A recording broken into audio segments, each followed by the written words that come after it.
Assalamualaikum. Hai anak-anak hebat kelas 4. Apa kabar hari ini? Semoga anak-anak selalu sehat dan tetap semangat. Hari ini saatnya kita belajar tematik kelas 4. Tema 2, selalu berhemat energi. Subtema 3, pembelajaran 4. Seperti biasa, kita selalu mengawali pembelajaran dengan membaca doa. Mari kita baca doa dulu anak-anak. Berdoa mulai. Selesai.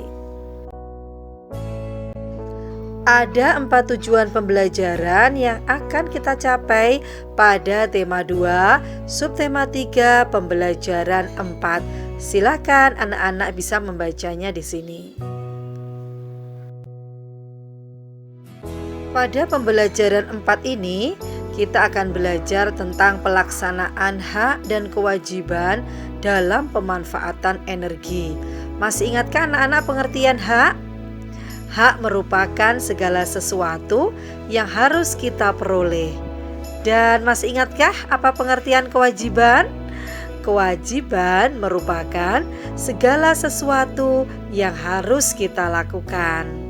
Pemanfaatan sumber energi harus sesuai dengan hak dan kewajiban. Air merupakan salah satu sumber energi. Setiap manusia memiliki hak mendapatkan air untuk mandi, minum, dan mencuci. Manusia juga memiliki kewajiban menghemat penggunaan air. Manusia harus melaksanakan hak dan kewajiban dengan seimbang agar kehidupan menjadi harmonis. Kalau Dayu punya cara khusus untuk menghemat energi, apa ya cara khusus yang dimiliki Dayu? Yang pertama, pastikan ukuran air yang diperlukan. Ketika air kurang lalu kita perlu memasak kembali, maka hal ini termasuk boros energi. Lalu yang kedua, gunakan panci yang besarnya sesuai dengan air yang dimasak. Wadah terlalu besar dan isi yang sedikit akan membuang energi lebih banyak. Dan yang ketiga, masak air dengan panci tertutup. Air akan cepat mendidih jika panci tertutup. Saat tidak tertutup, energi panas akan terbuang sia-sia.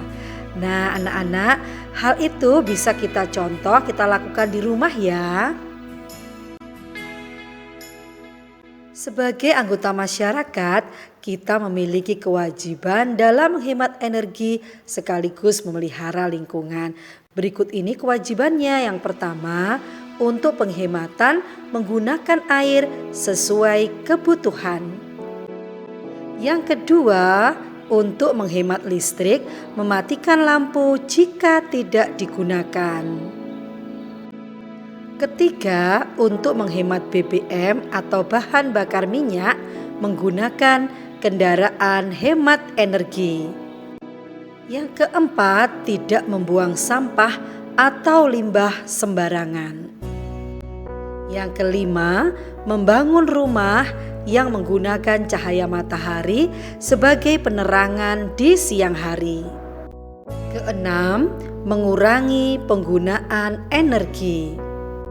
Dan yang ketujuh, menggunakan sumber energi alternatif untuk mengganti energi yang tidak dapat diperbarui. Setelah kita melaksanakan kewajiban menghemat energi dan memelihara lingkungan, maka hak-hak yang kita dapatkan antara lain: 1. Memperoleh udara segar. Udara menjadi lebih terjaga jika kita memelihara lingkungan. Kedua, tubuh kita akan menjadi sehat. Yang ketiga, dapat menggunakan air bersih untuk berbagai keperluan seperti mandi, minum, mencuci, dan lain-lain. Dan yang keempat, dapat memanfaatkan sumber daya alam. Pada pembelajaran 4 ini, Kita juga belajar tentang teks petunjuk dalam bentuk poster. Tentu anak-anak masih ingat ya tentang teks petunjuk yang sudah pernah kita pelajari pada pembelajaran sebelumnya. Teks petunjuk dapat disajikan dalam bentuk poster. Poster berisi ajakan yang biasanya dipasang di tempat-tempat umum.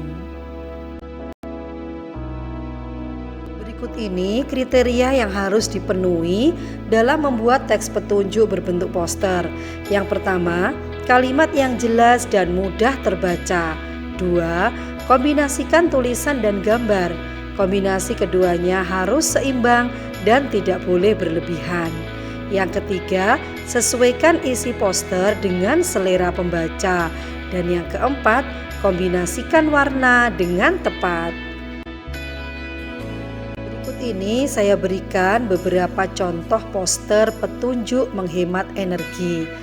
Nah, ini contoh yang pertama dengan tema menghemat energi. Di sini poster sudah mengombinasikan antara tulisan dengan gambar secara tepat, tidak berlebihan. Anak-anak juga bisa memperhatikan contoh yang kedua dan contoh yang ketiga. Kalian dapat memasang poster seperti contoh berikut ini di lingkunganmu. Ajak mereka untuk hemat energi. Membuat masyarakat sadar akan hemat energi juga merupakan kewajiban kita. Kegiatan yang harus anak-anak lakukan pada tema 2, subtema 3 pembelajaran 4 ini adalah: yang pertama, buatlah teks petunjuk hemat energi dalam bentuk poster seperti contoh poster nomor 1 di atas tadi. Gunakan kosakata baku dan kalimat efektif. Dan kegiatan yang kedua adalah tulislah hak dan kewajiban sebagai warga masyarakat berkaitan dengan hemat energi dan memelihara lingkungan dalam kehidupan sehari-hari. Tuliskan dalam bentuk tabel ya. Selamat mengerjakan anak-anak. Mari kita tutup pembelajaran pada hari ini dengan membaca hamdalah bersama. Alhamdulillahirabbil alamin. Terima kasih anak-anak sudah belajar dengan rajin pada hari ini. Sampai bertemu lagi. Wassalamualaikum warahmatullahi wabarakatuh.